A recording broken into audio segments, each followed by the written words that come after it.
Hi friends, ఎలా ఉన్నారు? బాగున్నారా?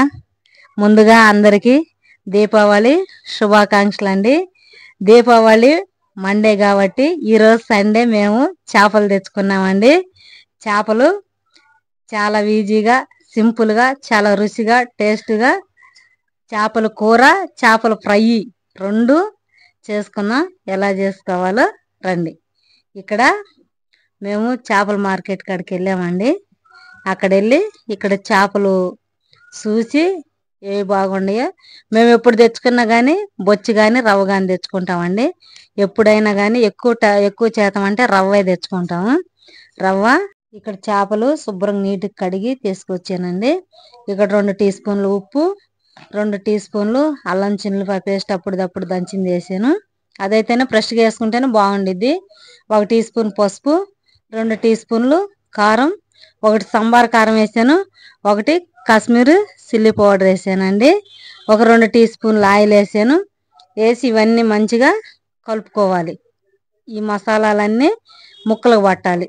చేపలకి పట్టిన దాకా మంచిగా కలుపుకోవాలి. కలుపుకొని పక్కన పెట్టేసుకొని మూత పెట్టుకొని పక్కన పెట్టుకోవాలండి.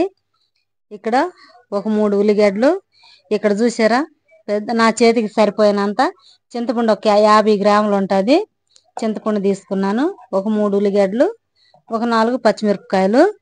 ఈ 3 ఉల్లిగడ్డలు కట్ చేసి మనం మిక్సీ పట్టుకోవాలి. మనం పొయ్యి మీద గిన్నె పెట్టుకొని చేపల కూరకి ఎడల్పుగా ఉంటే గిన్నె బాగుండిద్దండి. 1 టీ స్పూన్ మెంతులు, అన్ని హోల్ గరం మసాలా వేసుకున్నాను. ఇవి ఆయిల్ కూడా ఎక్కువ పట్టిద్దండి చేపల కూరకి. ఇవి కొంచెం ఫ్రై అయినాక 1.5 టీ స్పూన్ అల్లం చిన్నులపాయ పేస్ట్ వేసాను. ఇది పచ్చివాసన పోయిన దాకా ఫ్రై చేసుకోవాలి. మంట సిమ్లో పెట్టుకొని ఫ్రై చేసుకోవాలండి. ఇదంతా మంచిగా వేగినాక కరివేపాకు 2 రెమ్మలు వేసుకోవాలి. 1/2 టీ స్పూన్ పసుపు వేసుకోవాలి. ఎందుకంటే మనం చేపల్లో వేసి కలిపి పెట్టాం కాబట్టి. ఇప్పుడు ఇక్కడ ఈ ఉల్లిగడ్డలు, 2 పచ్చిమిరపకాయలు వేసి మొత్తం మిక్సీ పట్టుకొచ్చానండి. ఇట్లా పేస్ట్ చేసుకుంటే చేపల కూరలో గ్రేవీ బాగా వచ్చిద్ది అన్నమాట, మంచిగా వచ్చిద్ది. ఇదంతా పచ్చివాసన పోయిన దాకా మనం మంట సిమ్లో పెట్టుకొని ఫ్రై చేసుకోవాలి. ఇక్కడ చూసారా నేను చింతపండు నానబెట్టి పెట్టుకున్నాను. మనకి చింతపండు కూడా మంచిగా నానిందండి. ఇక్కడ మనకి ఈ ఉల్లిగడ్డ పేస్ట్ కూడా ఫ్రై అవుతున్నది. ఇప్పుడు మనం ఇదంతా మంచిగా అడుగంటుకోకుండా కలుపుకోవాలి. మనం కారం వేసుకోవాలి. ఇక్కడ 2 టీ స్పూన్లు కారం వేసాను. 1 tea spoon garam masala, 1 tea spoon చేపల మసాలా. ఇక్కడ మన షాపుల్లో దొరికిద్ది కదండి, 1 టీ స్పూన్ వేసాను. 1 టీ స్పూన్ ఉప్పు వేసాను. ఇదంతా మంచిగా కలుపుకోవాలి. మంట సిమ్లో పెట్టుకొని ఇదంతా మంచిగా కలుపుకొని మనకి ఇది ఆయిల్ మంచిగా సైడ్లకి ఈ విధంగా ఆయిల్ వచ్చిందాక ఫ్రై చేసుకోవాలి. అప్పుడే మనకు పచ్చివాసన పోయినట్టు ఉంటుంది. ఇప్పుడు మనం ముందుగా నానబెట్టుకున్న చింతపండు కలుపుకొని పోసుకున్నాం. చింతపండు పులుసు మనం పోసుకొని కొన్ని వాటర్ పోసుకోవాలండి. వాటర్ పోసుకొని ఉప్పు కారం మనం ఇప్పుడే చూసుకోవాలి. మసాలాలు అంటే వేసాం కానీ ఉప్పు కారం ఇప్పుడే చూసుకోవాలండి. నాకైతే కారం సరిపోయింది, ఉప్పు కొంచెం తగ్గింది కాబట్టి ఉప్పు వేసాను. ఇది మనం మూత పెట్టుకొని మరిగించుకోవాలి. ఇక్కడ మనకు చూడండి ఈ విధంగా మరగాలి. మరుగుతూ ఉన్నప్పుడు మనం ముందుగా చేపలు ఏవైతే కలిపి పక్కన పెట్టుకున్నామో చేపల్ని పులుసులో వేసుకున్నాం. ఇక్కడ నేను 3 కిలోల చేపలు కదండి, కొన్ని చూపించలేదు, ఇంకా తలకాయలు అవన్నీ చూపించలేదు. అవి పులుసు పెట్టుకున్నాం. మిగతాయి మనం ఫ్రై చేసుకోవాలి. మంచి ముక్కలు అవి ఫ్రై చేసుకోవాలి. నడుము ముక్కలు అవి ఫ్రై చేసుకోవాలి. కొన్ని ముక్కలు మాత్రమే వేసుకున్నాం పులుసులు. ఇప్పుడు మనం గెంటి పెట్టి కలిపేసుకోవాలి. ఇప్పుడు మాత్రమే గెంటి పెట్టాలండి, ఇక గెంటి పెట్టొద్దు కూరలో. గెంటి పెడితే ఏమైందంటే చేపలు విరిగిపోతాయి అన్నమాట. మనకు కూర అక్కడ పక్కన ఉడుకుతా ఉంది. ఇప్పుడు మనం ఇక్కడ ఈ మిగిలిన చేపల్లో 1 నిమ్మకాయ పిండుకొని ఇది మంచిగా కలుపుకోవాలి. నిమ్మకాయ మనం ఫ్రై చేసే ముందు పిండుకోవాలి. 1 టీ స్పూను ఇక్కడ నేను కార్న్ ఫ్లవర్ వేసాను, మొక్కజొన్న పిండి వేసి కలుపుతున్నానండి.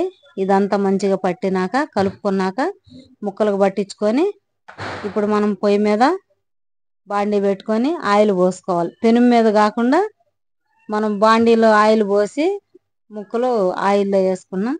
ఆయిల్ ఇక్కడ ముందుగా ఫ్రై చేసిన ఆయిల్ ఉన్నది. ఆ ఆయిల్ పోసాను. ఇక్కడ మనకు కూర కూడా ఉడుకుతున్నది.